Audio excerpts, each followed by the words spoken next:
Hi guys, good afternoon. So as promised, I told you that I will be making a video lecture of the lesson that we were supposed to have the last time, but it didn't happen. It's because of some technical issues. So I sincerely apologize for that. And with that, in connection to that, I really have to make some time to do this for you. So I hope you'll listen. I hope you'll watch till the end of the video, and I hope you will be able to learn something. So heads up. I would like to apologize in advance if there will be some background noises that you will be hearing. It's because I'm not in a professional studio. I'm just using OBS, and I think this headset is not really that noise cancelling, so just bear with me na lang. Okay? Sige, so let's start. Okay, so for this session, we are going to talk about feedback mechanisms given nga humanata og discuss about organismal biology. So from that lesson, no, you learned that there are many organ systems that exist in the human body, not only for humans but also in animals and in some plants. And these organ systems have their own specific function. Though they have their own specific function, these organ systems work together as one to make sure that the organism is able to survive. Okay? So, manataan na. So, for now, we are going to talk about homeostasis. That's one of the main key concepts of this topic here. And then, achieving homeostasis through positive and negative feedback mechanisms. So, if inyo nang gibasa inyong lesson packet, I would assume that you were introduced that there are two types of feedback mechanisms. It's either positive or negative. So, that will be one of the focus topic for this session. So, yeah, let's start. So these are the objectives. These are the target things or concepts that we have to achieve within this lesson. But this is actually a very long topic, pero ako siyang gitunga into two parts. Kay again, dili ni siya mahuman within one session. So for this afternoon, we'll focus on homeostasis through positive and negative feedback mechanism. We will also be talking about stimulus response feedback model. Okay, ang other part, we have regulation of body temperature, body fluids, gas concentration, and blood pressure, including glucose concentration, that will be discussed in details after this lesson. Okay, so through this lesson, you'll be able to summarize the importance and advantages of homeostasis. So before we really begin to the lecture, I have like a little quiz for you. Don't feel pressured about this. What I would like you to do is just prepare any piece of paper, or you can just use your phones like your in your notepad, or pwede ra gyapon ang inyong mind lang ang inyong gamiton. No? It's okay if you don't want to write anything. So what will happen here is that I have series of pictures. Mura siya for pick one word. Okay, nice series of images, and then you are going to guess the word it's trying to depict. Okay, but dili siya for pics, marag tuluran ni siya ka pictures. So yes, that's basically it. If you have your answer, just answer if unsa inyong kuan inyong feeling nga answer. You cannot really tell me your response because this is a pre-recorded video. So let's just go through the slides. Okay. Okay, so I'll give you like 10 seconds in each slide. I will not be revealing the answer after each part of the game. I'll be revealing the answers after na gyud. Okay. Sige. Next.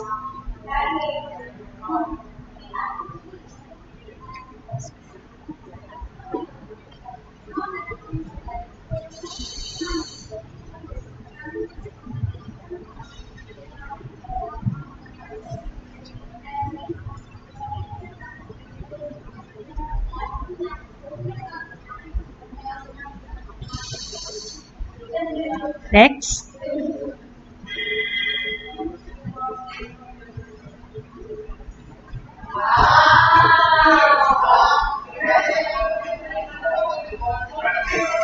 Okay, I think this is the last one.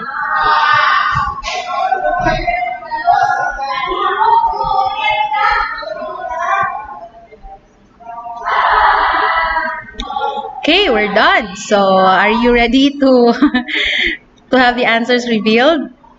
Okay, so let's proceed. to the first set of images, that's actually temperature.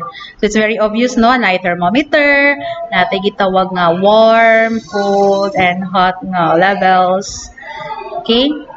And then the next slide. Okay, body fluids. Some of you might have answered body fluid lang. So it's still the same concept. Okay, gas concentration. So I think kabalo na mo ani no nga two main important gases in our body. We have oxygen and carbon dioxide. Okay.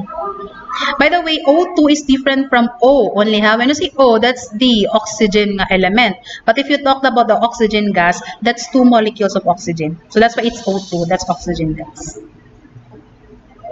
Okay, this is very obvious. Blood pressure.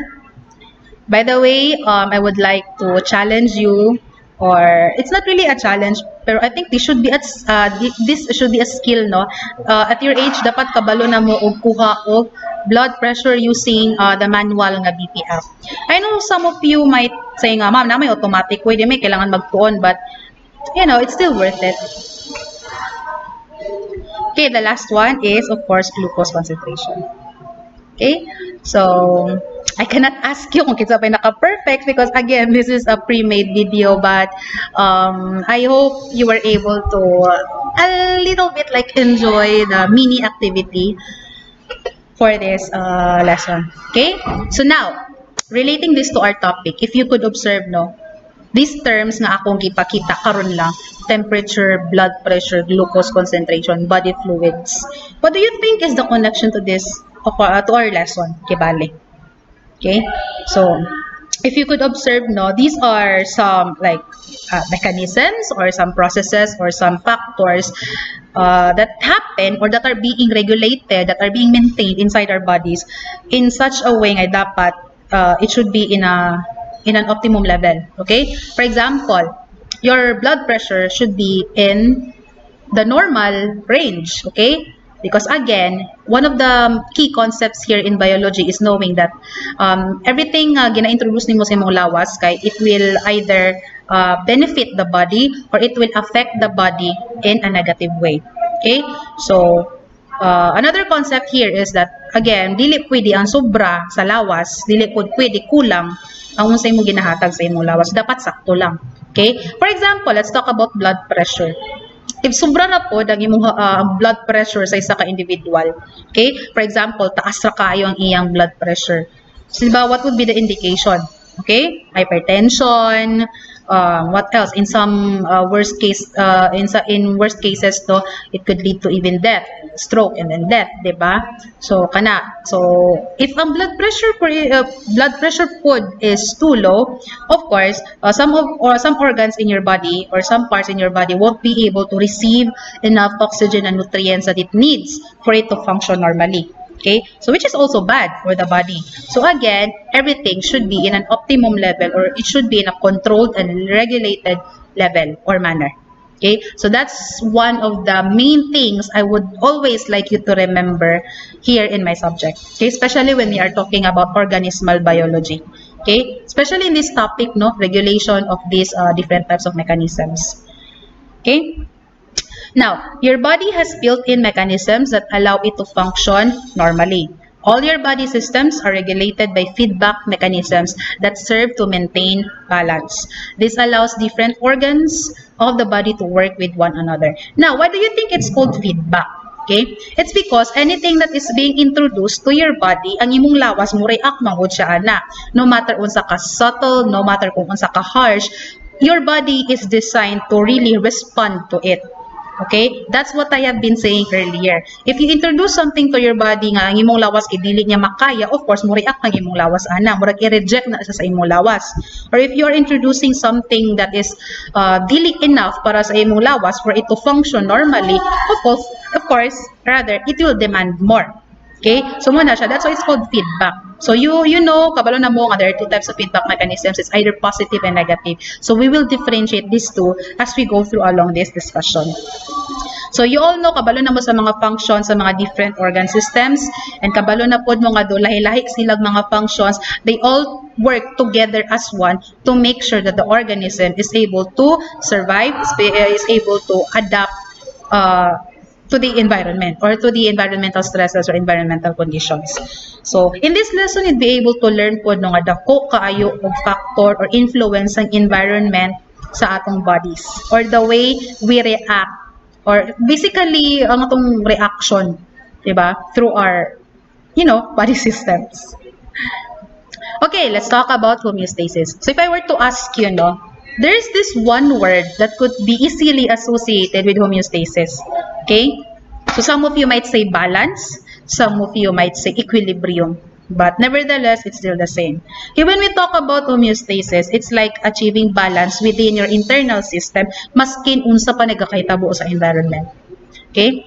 So this is also one way that you'd be able to identify that an object is living or an object is a living thing, no? If it's able to do homeostasis. Now, different types of organisms have their own different ways on how to, to homeostasize. Is that even a word? I mean, to do homeostasis. Because their bodies are designed in such a way nga kanang makadilra po sila sa kung unsay ginahatag sa ila sa environment. Okay?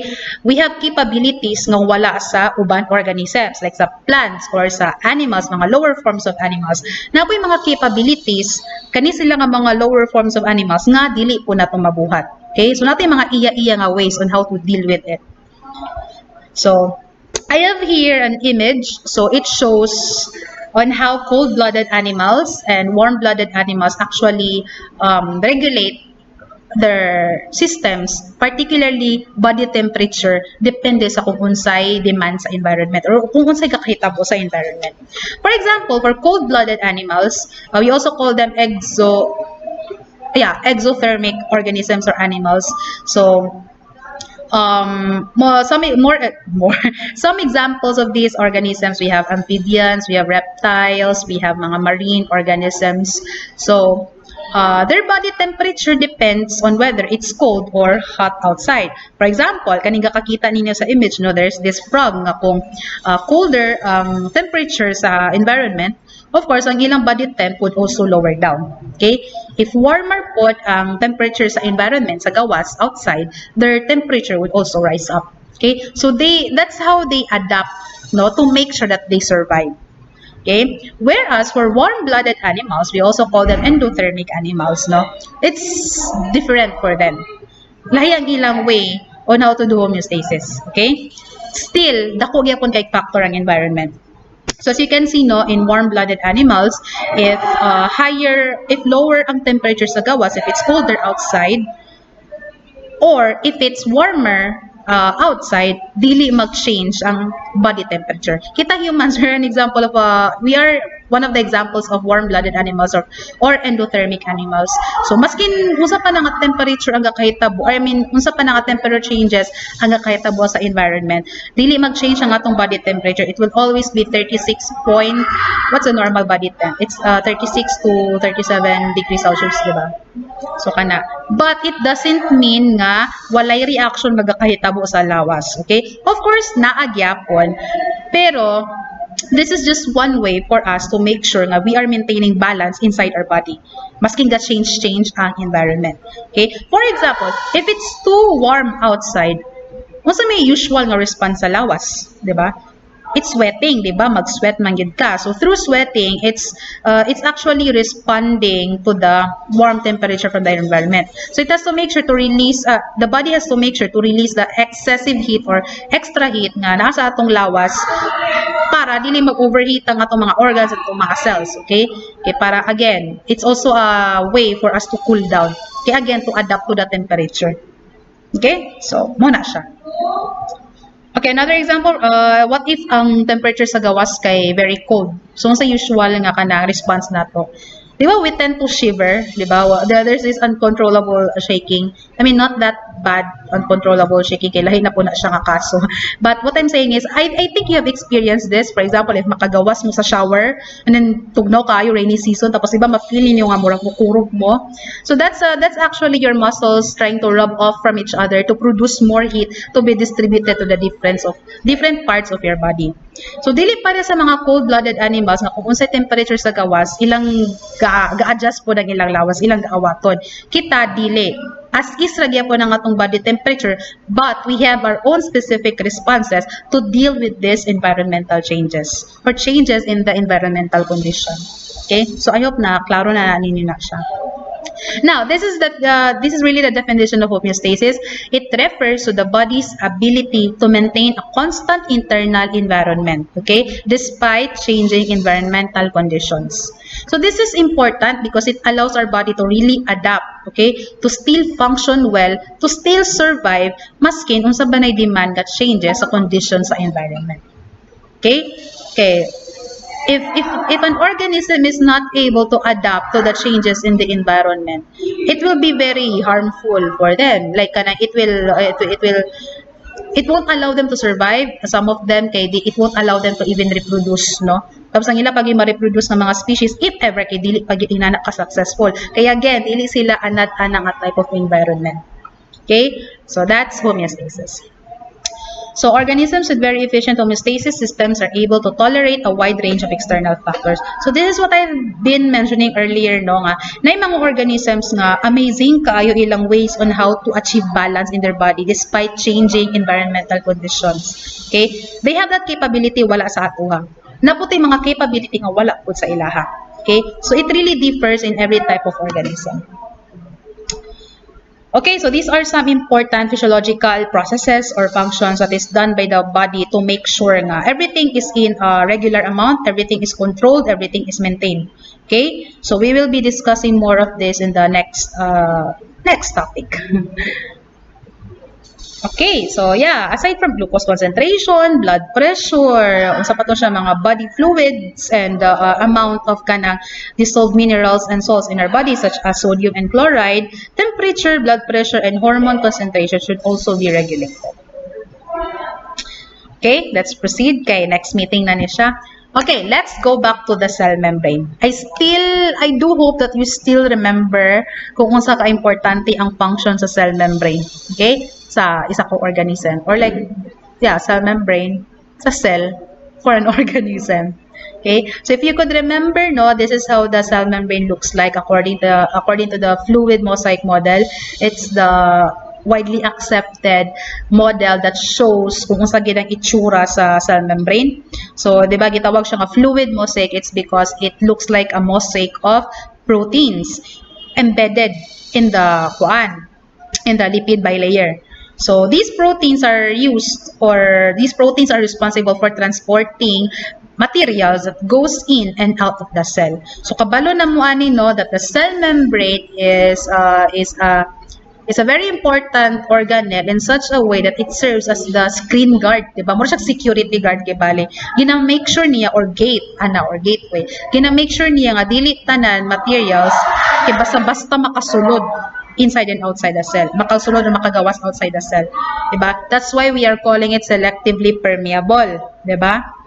So, the structure of the cell membrane is highly specialized to allow efficient movement of substances in and out of the cells.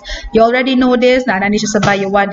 This has been explained to you very, very carefully, or I mean in details.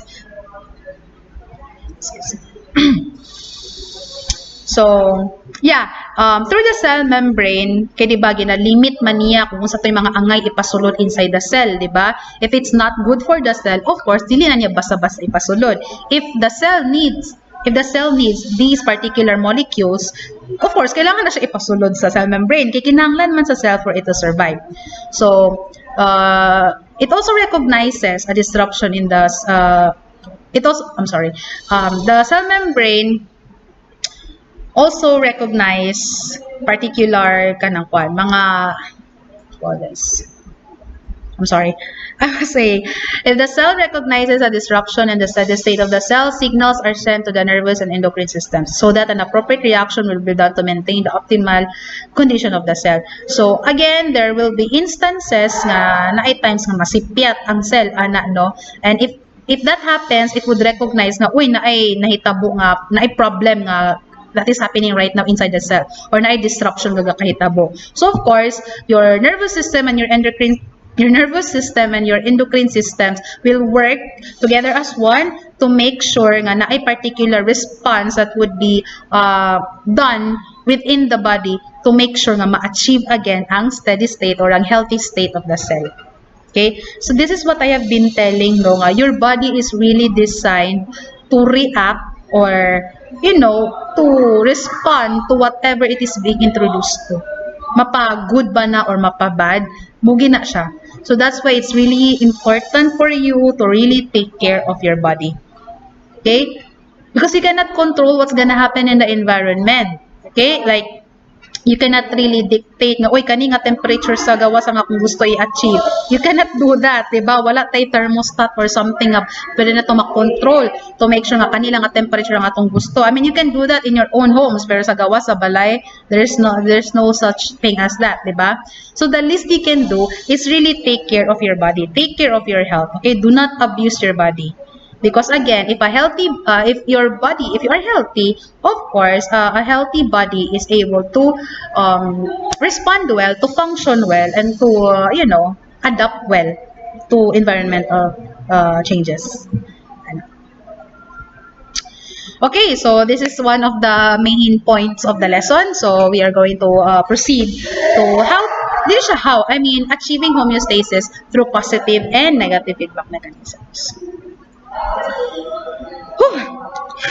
For the body to maintain its healthy state, its cells and body organs should operate at their optimum level. So now, when you talk about kanang organ systems operating at optimum level, na a particular nga temperature kung asa the best nga function ng lawas, na a particular nga blood pH or unsa ba na kanang concentration of solutes and minerals in your body dapat optimum level lang siya kay mura pud na nga way nga tarong ang pagka-function sa imong lawas or mga organ systems nimo.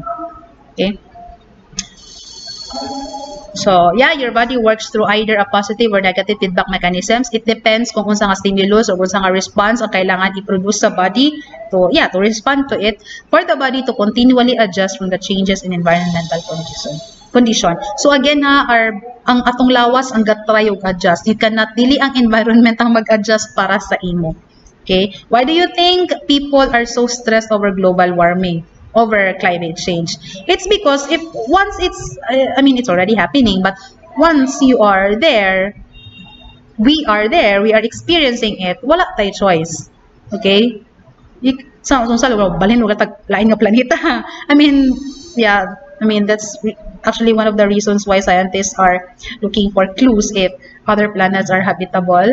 I'm sure I'm not talking about science fiction here, but I think it's a viable reason man po to consider if na mga planets within the solar system nga kanang capable is hospitable for life kay simba ko lang, there will come a time nga dili na gid kaya sa Earth ang humans and the human population and whatever we are doing to this planet.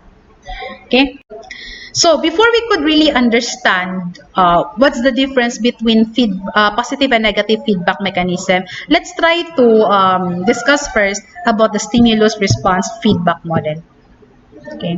So, this model shows how the events that happen when a certain stimulus changes the internal condition of the body. Now, I would like to emphasize this some disruptions or some like ang mga butang nga gakahitabo sa atong lawas, gina-introduce nato sa atong lawas kay dili all the time negative, okay? Negative, okay? Dili all the time kay grabe ka negative ang yang effect sa lawas. Some of this stimulus or some of this kind of mga disturbances or imbalances are actually happening on a day-to-day basis, but we don't even notice it because again, dili nato gakabantayan nga atong lawas kamulo naman siya react. Okay? There will be some situations nga if na nga sitwasyon kay dili nimo siya mabantayan. Like kanang, uy nahitabo na dito siya. Uy kanang unsa nahitabo? Unsa akong gibuhat? Unsa akong reaction? Kaya di ba paspas kayong panghitabo. It's more like a reflex, di ba? But if you try to study it biologically and physiologically, dari ninyo ma-realize nga, oh my God, amazing gid kayo ang body kay dili siya gaambak o process. It really undergoes specific series of steps no before we could kanang come up with a particular response or reaction or conclusion. Ana, so diri ninyo siya ma-realize. Through this model, it explains kung unsay gaagian sa information nga atong gaka-receive from the environment, how it is being processed by the body, and what our body does to respond to it. Okay? This is basically the function or the reason the function or the reason why this model is kanang like drafted. Okay, so for us to really understand everything, of course, very basic, kinanglan ang terminology.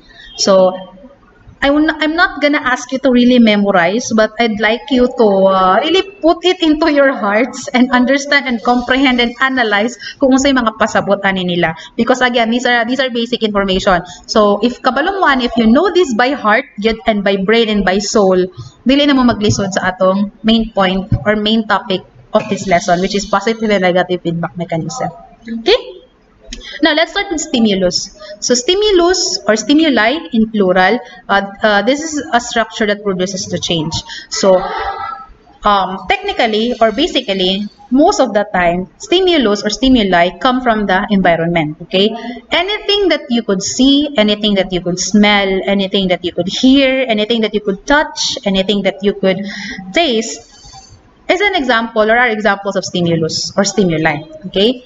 So, it is safe to say na stimuli can be detected by your sensory organs, okay? Kibali, what do you use to see things? Of course, your eyes, diba? Your sense of vision. What do you use to hear things? Your sense of hearing. What organ do you use for smelling? Your nose, diba? Or your sense of smell. So, anything that produces the change, we call that stimulus. Okay?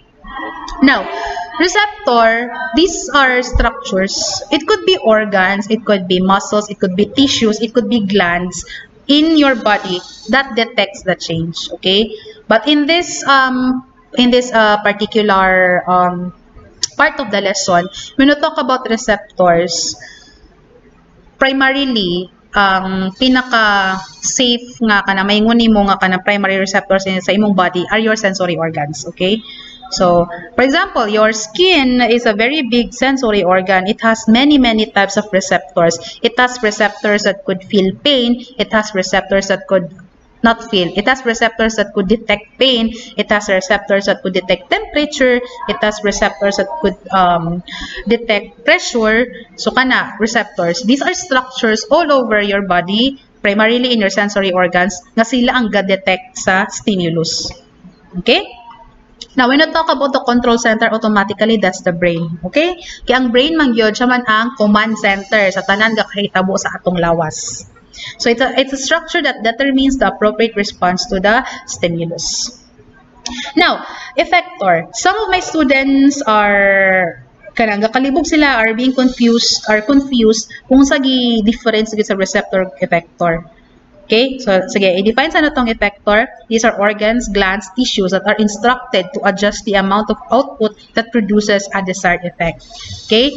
So, balik ta sa receptor. Ang receptor, siya ang tig-detect sa change. Sa effector, sa Bisaya pa na siya, murag kana siya ang gasuguon ni brain to do the particular response. Okay? Siya ang ginasugo ni brain murag i-adjust niya kung unsa nga amount or kung unsa nga like level or concentration or unsa ba kanang degree or extent nga output or response ang iyang buhaton. Okay? Para makahinay-hinay og balik og balance ang lawas. Okay? Sige, balik ta ha. When you say receptor, it detects the stimulus or stimuli. Ang effector, mo'y gasugo ni brain to do the particular response. Okay? So, speaking of response, it's the outcome of the adjustment that should remove the initial stimulus. So, kibali, kung sa Bisaya pa na, Bisaya, reaction. Kibali, ang response, mo'y reaction na to. Okay? Mo'y, kibali, gibuhat sa lawas. Okay? So, later on you'll know, okay, through knowing man gyud the definition of stimulus, especially stimulus and response, if kabalugin mo og identify kung unsa ang stimulus, unsa ang response, it would be easier for you to identify kung unsa siya nga type of feedback mechanism. Is it positive ba or is it negative? Okay? So those are the terms that I would really like you to understand, analyze, comprehend, like really know them by heart, familiarize them by heart. O sige, mag-demand na gid ko, i-memorize na lang yun ninyo. But again, when you do memorization, I really want you to understand everything. Kaya narabay uban mag-memorize kay word by word lang yun, tapos dili ka kasabtan. So I hope this video helps. Okay? Sige, so we have a diagram here, no? It presents here that the body can be likened to a seesaw. Kabalo mo sa ng seesaw? Like one of my students said nga, tuya-tuya daw ang tawagan na sa Bisaya, but I don't know. But anyway, yeah, seesaw. So kanang sa playground bitaw, kan like up and down, up and down. So yeah, according to this diagram, the body could be likened to a seesaw. So if na yung mga imbalance nga gakahitabo, which is again when you say imbalance, it doesn't necessarily mean it's negative or it's bad, okay? Na yung mga imbalances nga gaka-introduce sa lawas nga, muy reason mo ang lawas mo react, okay? So, dili in all cases kay positive or negative siya. Dili in all cases kay negative siya, brother. So, if na-imbalance to nga gaka-feel ang lawas, mura siya katong mo slant or mo move ang, diagonal ang itsura sa katong, I don't know what do you call that, but you get my point. Okay? So, when that imbalance happens, automatic na dayon nga, naay mo follow nga process, ang lawas mo react to it to make sure to produce the desired response para hinahina na din ma-achieve ang balance. Okay? So, muna siya. That's basically how it is being illustrated using this diagram. Now, I have a drill here. I would like you to identify which is which. So, nga tong scenario dari is init daw. Yeah, ang condition kay init. So, unsa usual nga response sa lawas na pag-igang. Okay? That's the scenario. So, these are examples of kanang elements of the stimulus response feedback model, and I would like you to identify which is which. Asa ba ani ang stimulus, asa ba ani ang receptor, asa ba ani ang control center, asa ba ani ang effector or ang response, and so on and so forth. Okay? So, I don't know, maybe I'll give you like 10 seconds. If mubura kaayo siya, you can pause the video and then you can continue na dayon. Okay?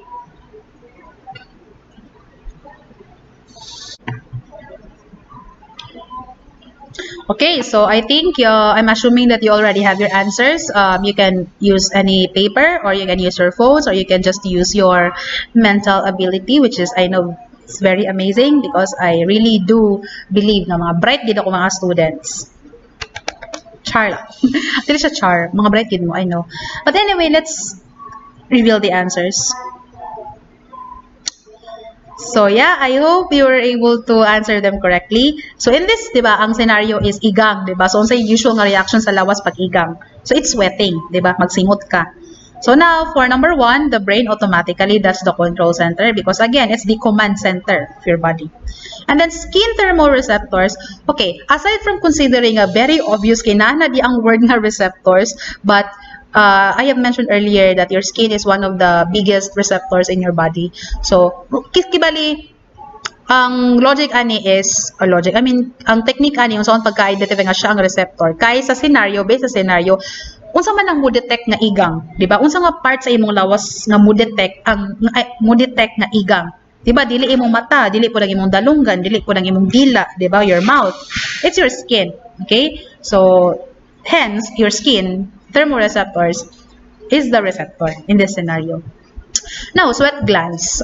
How do you know that it is the effector? Kay kabalo naman siguro mo no, nga kinsa man ang nag-produce sa sweat. Diba? We call it sweat glands. So, ayara ba ya mag-produce og sweat ang sweat glands if ma-feel nimo nga igang? Diba? So, before mag-release og sweat, si sweat glands, kailangan niya og kanang command from the control center nga, uy, pag-release og sweat kay para dili ta mag-overheat, ana. Para ma-release ang excessive heat, feel na to sa atong lawas. Diba? So, kana siya effector. Of course, kabalo na mo response, so say reaction, basta igang, that's sweating. And then, number 5, warm temperature. It's the reason why all of this is happening, di ba? So, it's the stimulus. So, I do hope you got it right. I hope you were able to answer it correctly. Okay, let's proceed. This is the fun bit. This is, we are going to differentiate now negative from positive feedback mechanism. So, since I'm confident enough na kabalo na mo identify sa mga stimulus, response, so on and so forth, dili na mo maglisod og identify kung unsa nga type of feedback mechanism this or feedback mechanism in some case scenarios that I will be presenting or I have presented to you during your Google quiz. I've already sent you the answer, so I hope you were able to really compare everything.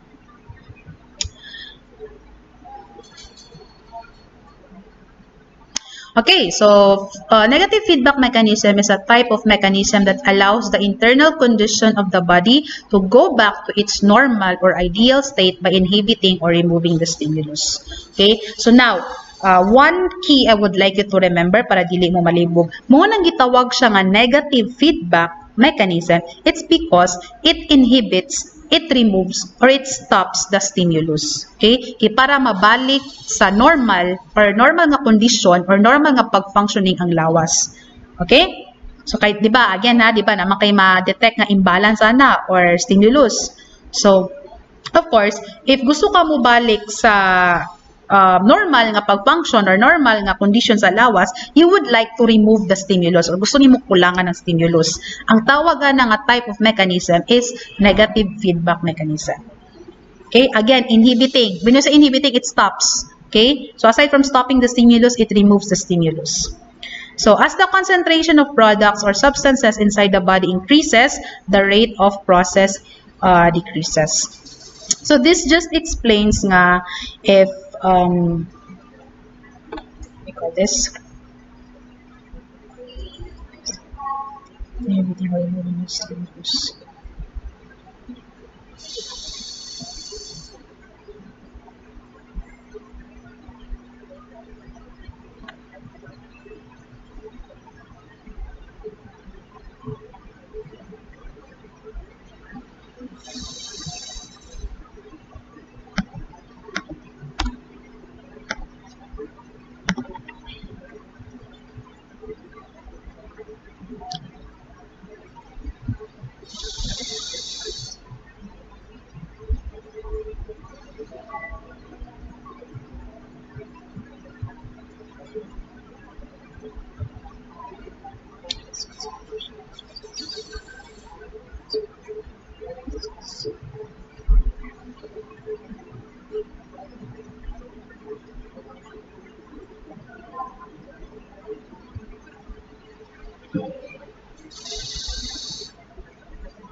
Okay, I have here an example, no? I'll just read it for you. When your body absorbs a lot of glucose from the food you eat, the glucose level in your blood increases. The receptors in your body will then signal the brain to command the pancreas to secrete insulin to the blood. Once the insulin is secreted, the blood sugar level effectively decreases. When the sugar level in your blood finally reaches homeostasis, the pancreas will then stop secreting insulin. Now, sige, binisay una to ha. Di ba class, asa man usually gikan ang nutrients or like carbs, carbohydrates, or kana mga biological macromolecules na kinahanglan sa atong lawas, asa man na siya usually gikan? Diba? From the food that we eat. Usually, when you eat food, especially pag carbs, no? Take note, bio 1, basta gani carbohydrates, mga sugars, okay? There are many types of sugars. We have simple sugars, we have complex sugars. So, one common example of a simple sugar is glucose.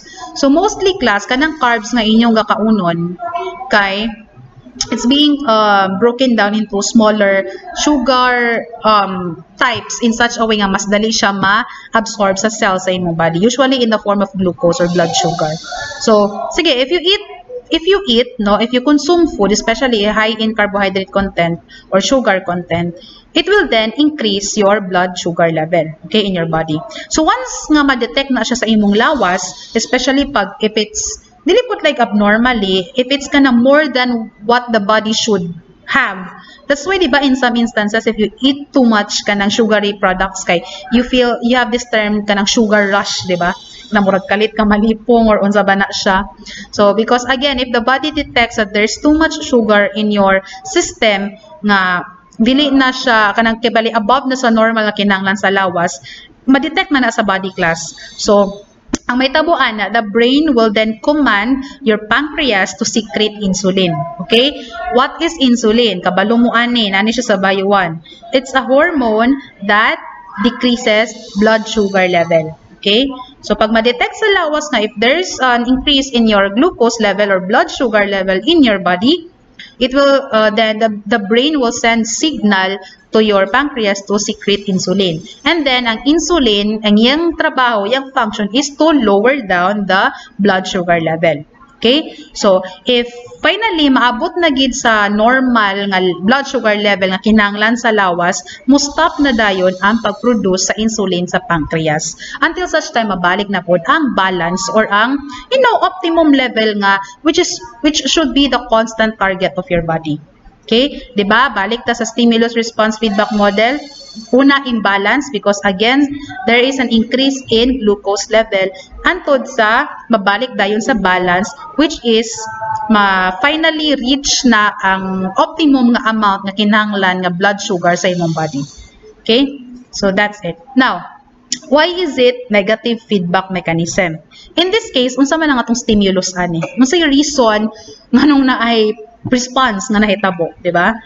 It's the presence of or it's the increase in blood sugar level. That's your stimulus, okay?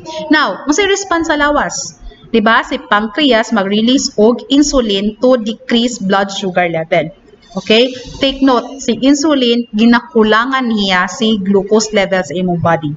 Di ba? Balik ta sa definition. When you say negative feedback mechanism, it allows the normal functioning of the body by removing or inhibiting or,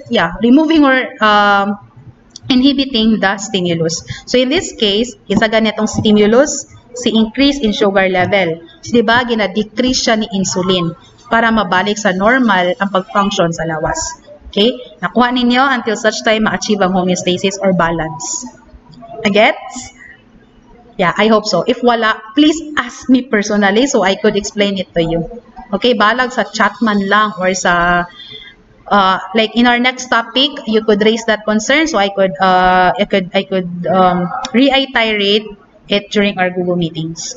Okay, so that's negative feedback mechanism. Okay, I have a drill here, but I think we'll have this next time na lang siguro. Ang ako na maginuntang focus kay mahuman na ako ng video lecture para sa inyo kay para na mo'y matanawan, para na mo'y ma-associate, ma-supplement sa atong lesson packet. Okay, let's proceed to positive feedback mechanism. So you would automatically, di ba siguro automatic, but it's safe to assume nga, basta gani positive feedback mechanism, it's the opposite sa negative feedback mechanism. Okay, so this type of mechanism allows the output to enhance the original stimulus. So di ba balik ta sa negative feedback, it limits or it inhibits or removes the stimulus. Sa positive feedback mechanism, it enhances the original stimulus. Kaya bali yung gadugangan. Okay? So, the increase in the concentration or products or substances also results in an increase in the rate of process. So, the more stimulus is being introduced, the faster gakaitabo ang rate of process. The faster pod gakaitabo ang process that's happening inside your body. Kaya nga positive, diba? Because it enhances the stimulus. Okay, we have a common example here. So, as the mother labors during childbirth, oxytocin is released inside her body. Oxytocin, a hormone, causes muscle contractions to speed up and intensify. An increase in muscle contractions allows more oxytocin to be released until the baby is born. So, the birth of the baby and the continuous release of oxytocin and thus the positive feedback mechanism come to a halt. Okay, so now in this case, ang imong stimulus dari is the unsa man ang atong stimulus dari? Diba? Feeling na kumura kung si Dora nga magulat ra po sa inyong response. So, your stimulus here is increase in the amount of oxytocin. It's because of the presence of the baby, diba? That's during childbirth. Okay? So, with the increase of oxytocin, mo-increase po ng imong muscle contraction. Okay? Okay, that's the role of oxytocin. It increases the muscle contraction. Okay? Para mapaspas ang pag-deliver sa bata. Mupo na nga time class nga pinakasakit na siya. Okay? The faster the contraction is, the faster it would speed up the delivery of the faster it would speed. I mean, the more it would speed up the delivery, intensify everything, I mean, the delivery of the baby. Okay? So, muna siya. So, nga nung positive gani, positive feedback mechanism, ang atong stimulus kay the increase in oxytocin levels. So, because of the increase in oxytocin levels, mo-increase po ang muscle contraction. So, the more gakapaspas ang muscle contraction, the more po ang pag-release oxytocin. So, di ba? It's enhancing the stimulus. So, until such time nga pag ma-deliver na gyud ang baby, aya pa dayon na siya ma-stop dayon.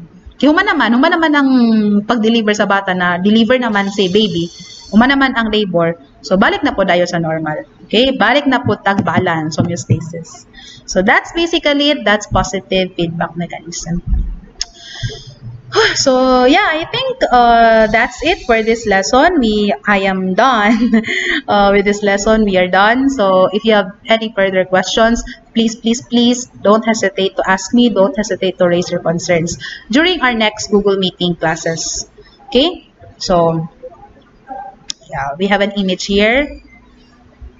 Okay, so the rest of this topic will be discussed next session. Okay, so I do hope you learned something. If not, you can watch it again. But if dili pa gyud, you can ask me personally.